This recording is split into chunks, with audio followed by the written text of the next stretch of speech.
ভালোবাসার মানুষগুলি বুঝি এরকমই হয়। তাদের ছোট ছোট আবদারগুলো পূরণ করতেও ভালো লাগে। আসসালামু আলাইকুম। আমার চ্যানেল থেকে নতুন একটি ভিডিও দেখার জন্য সবাইকে স্বাগত জানাচ্ছি। গত কয়েকদিন ধরে ঈশানীশরা রেগুলার স্কুল করছে, আর এখন ঢাকাতে তো অনেক ঠান্ডা পড়েছে। এই ঠান্ডায় ওদের দুই ভাই বোনেরই ঠান্ডা লেগে গেছে, আর খাবারে একদমই রুচি ছিল না। তো আজকে ওদেরকে নিয়ে যখন স্কুল থেকে ফিরছিলাম, তখন ইশরামণি আমাকে বলছিল যে আম্মা, আমাকে লাল শাক ভাজি করে দিবে। তো আসার সময় আমি ভ্যানের উপরে দেখলাম যে লাল শাক বিক্রি করছে, তো ওখান থেকে কিছু ফ্রেশ ফ্রেশ লাল শাক কিনে নিয়ে আসলাম। ওগুলোই ভাবছি ওকে রান্না করে দিব। আর এদিকে রাতের জন্য একটা তরকারিও বসিয়ে দিয়েছি। তো তরকারি রান্না করার জন্য এখানে পেঁয়াজ, রসুন, ধনিয়া, জিরা সব কিছুর বাটা দিয়ে দিলাম। তারপরে স্বাদ মতো লবণ আর হলুদের গুঁড়া দিয়ে দিয়েছি। সব মশলাগুলো আমি ডিপ ফ্রিজে বেটেই রেখে দেই, এতে করে রান্নার সময়টা আমার কম লাগে। আর কিছুটা মশলা আমি নর্মাল ফ্রিজে রাখি, যাতে তাড়াহুড়া করে যখন রান্না করতে আসি তখন তাড়াতাড়ি করে এটা দেওয়া যায়, কারণ ডিপ ফ্রিজের মশলাটা গলিয়ে নিতে তো একটু সময় লাগে। তেলের মধ্যে মশলা দেওয়ার পরে এখন এই মশলাটাকে খুব ভালো করে অল্প একটু পানি দিয়ে কষিয়ে নিয়েছি। এরপরই এর মধ্যে দিয়ে দিয়েছি চিংড়ি মাছ। আজকে চিংড়ি মাছের তরকারি রান্না হবে। আর আমার বাচ্চারা বেশ পছন্দ করে চিংড়ি মাছটা খেতে, তো এজন্যই আমার বাসায় ঘন ঘনই চিংড়ি মাছটা রান্না করা হয়। তো এখন ঢেকে দিয়ে মাছগুলোকে কষিয়ে নিচ্ছি। পালং শাক কেটে আগে থেকেই ধুয়ে রেখেছিলাম, তো এখন সেই পালং শাকগুলো দিয়ে দিচ্ছি। পালং শাক দিয়ে নেড়ে চেড়ে এই মশলার সাথে আর মাছের সঙ্গে ভালো করে মিশিয়ে দিচ্ছি। লবণটা একটু চেক করে দিতে হবে, যেহেতু লবণটা একবার দিয়েছিলাম। তবে শাকের জন্য আরও একটু লবণ দিতে হবে, তো এই যে আরও একটু লবণ দিয়ে দিলাম। লবণ দিয়ে নেড়ে চেড়ে এটাকে একটু কষিয়ে নিচ্ছি। তারপরেই একটা ঢাকনা দিয়ে ঢেকে দিতে হবে। শাকের তরকারি রান্না করার সময় তো মনে হয় অনেকটা তরকারি হবে, কিন্তু রান্না হয়ে যাওয়ার পরে দেখা যায় শাকগুলো কমে একদমই অল্প হয়ে যায়। প্রতিদিনের শাকসবজি প্রতিদিনই কেনার চেষ্টা করি, যেহেতু এখন প্রতিদিনই আমাকে বাইরে যেতে হচ্ছে, বাচ্চাদেরকে স্কুলে নিয়ে যেতে হচ্ছে এবং অন্যান্য কাজেও ঈশানের বাবা তো একেবারেই সময় পায় না, তো সেজন্য বাইরে আমাকেই বের হতে হয়। বাচ্চারা হওয়ার পরে অনেক দিনই বাসায় ছিলাম, আর ওই টাইমটাতে কন্টিনিউ বাসার বাজারগুলো ঈশানের বাবা করতো। তো একটা সময় খেয়াল করলাম যে আমার অনেক বেশি ওয়েট গেইন হয়ে যাচ্ছে, আর একেবারে হাঁটাহাঁটি না করার কারণে বাইরে একটু হাঁটাহাঁটি করলেই হাত পা খুব ব্যথা হয়ে যায়।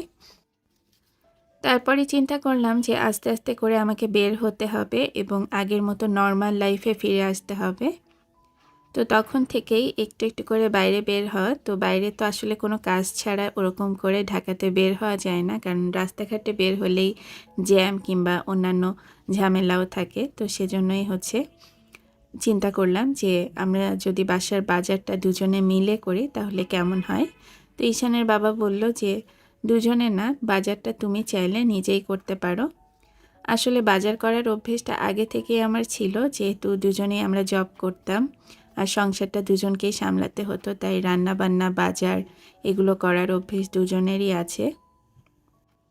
তো এরপরই বাসার বাজারটা আমি নিজেই করি। আর নিজে করাতে সুবিধা যেটা, যে নিজের পছন্দ মতো শাকসবজি কিনে বাজারটা করতে পারি। ঈশানের বাবা যখন বাজার করতো ও অনেক ভালো বাজার করতো, তবে কিছু কিছু কম্বিনেশন ছেলে মানুষরা আসলে বোঝে না। যেমন ধরেন যে তরকারির সঙ্গে যে মাছটা যাবে, এটা ওরা অনেকটা বুঝতে পারে না। তো অনেক সময় আমাকে ফোন দিত, আবার অনেক সময় দেখা যেত যে একটু উলটপালট সবজি তরকারির সঙ্গে যেটা ম্যাচ হয় না সেটা নিয়ে আসতো, যে মাছের সঙ্গে যেটা যায় না, এরকম আর কি। এখন আর সেরকম ঝামেলা হয় না, যেহেতু এখন আমি নিজেই পছন্দ মতো সব কিছু কিনে নিয়ে আসি। আর ওর বাবা সবসময় আমাকে বলে সুপার শপে যাওয়ার জন্য, তবে সুপার শপ থেকে আমার কাছে কিন্তু কাঁচা বাজারে যেয়ে বাজার করতেই বেশি ভালো লাগে। তার কারণটা হচ্ছে যে কাঁচা বাজারে শাকসবজি, মাছ, মাংস সব কিছুই কিন্তু আমরা ফ্রেশ পাচ্ছি। তো এই যে আপনাদের সাথে কথা বলতে বলতে শাকগুলো ধুয়ে নিচ্ছি। ওদিকে ইসরামণি এসে 2-3 বার আমার কাছে খোঁজ নিয়ে গেছে যে আম্মা আমার শাক ভাজিটা কি করেছো। তা আমি বললাম যে না আম্মা, আগে তরকারিটা রান্না করে নিই, তারপরে তোমার শাক ভাজিটা করব।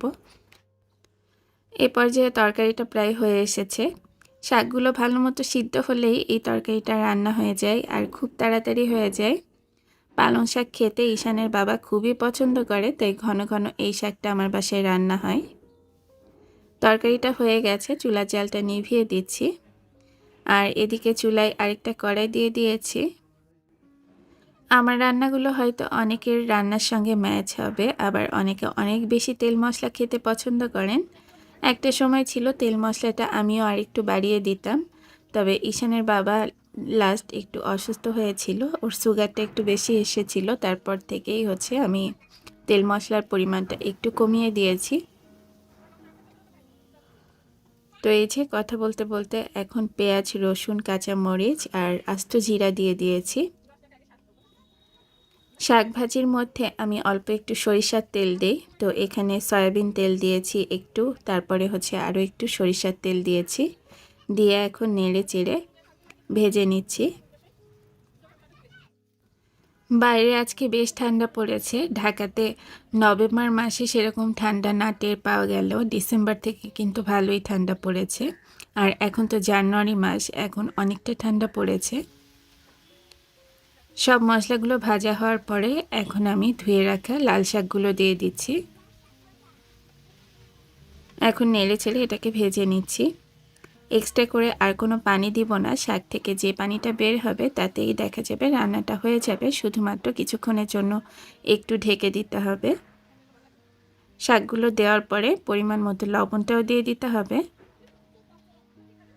ফ্যামিলিতে কোনো সদস্য যখন অসুস্থ থাকে তখন যে রান্না করে তার উপর কিন্তু অনেকটা দায়িত্ব থাকে, কারণ আমরা প্রতিদিনের যে রান্নাবান্নাগুলো করি এগুলো হেলদি ওয়েতে রান্না না করলে তাদের জন্য কিন্তু অনেক বড় হুমকি হয়ে দাঁড়াতে পারে। তো সেজন্যই তেল মশলার ব্যাপারটা সবসময় একটু খেয়াল রাখতে হয়।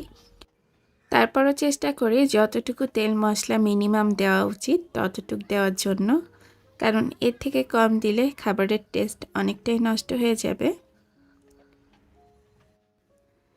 আমার মতো কোন আপুরা অল্প তেল মশলাই রান্না করতে পছন্দ করেন তারা কমেন্ট করে জানাতে পারেন। তো এই যে সব কিছু দেওয়ার পরে হলুদটাও দিয়ে দিলাম, হলুদ দিতে তো ভুলে গিয়েছিলাম। হলুদটা দেওয়ার পর নেড়ে চেড়ে আরও একটু সময় মিশিয়ে দিচ্ছি। আর মনে হলো যে সিদ্ধটা আরেকটু হবে, তো আবারও কিছুক্ষণের জন্য এটাকে ঢেকে দিচ্ছি। বাচ্চাদের স্কুল শুরু হওয়ার পর থেকে বলতে গেলে দৌড়ের উপরই থাকতে হয় আমাকে সব সময়। ঈশানিশরা যখন ছোট ছিল তখন সবাই বলতো যে ওরা যখন আরও একটু বড় হবে তখন তোমার ঝামেলাটা অনেক কমে যাবে, বিশেষ করে ফ্যামিলির লোকজন। এখন ইদানিং দেখছি যে ওরা বড় হচ্ছে আর আমার ঝামেলাটা আরও বেশি বেড়ে যাচ্ছে, সব দিকে সময় আরও কম দিতে পারছি। এরকমই আসলে হয়। আমার ছোটোবেলাটা মনে করলে এরকমই মনে পড়ে যে আম্মু সারাক্ষণই দৌড়ের উপরে থাকতো, কখনো এটা করছে কখনো ওটা করছে। রান্নাটা এখন কমপ্লিট হয়ে গেছে আর আমার ছোট্ট পরীটাকে চুলার উপর থেকে খাবার দিতে হচ্ছে, তো ওকে এই যে তুলে দিলাম খাবারগুলো। আজকের এই ভিডিও আপনাদের কাছে কেমন লেগেছে তা অবশ্যই কমেন্ট বক্সে জানাবেন। চ্যানেলে নতুন হয়ে থাকলে সাবস্ক্রাইব করবেন এবং আমার চ্যানেলকে সাপোর্ট করবেন। আশা করছি খুব তাড়াতাড়ি ফিরে আসব নতুন আরেকটি ডেইলি ব্লগ নিয়ে। সবাইকে আল্লাহ হাফেজ জানিয়ে এই পর্যন্ত শেষ করছি।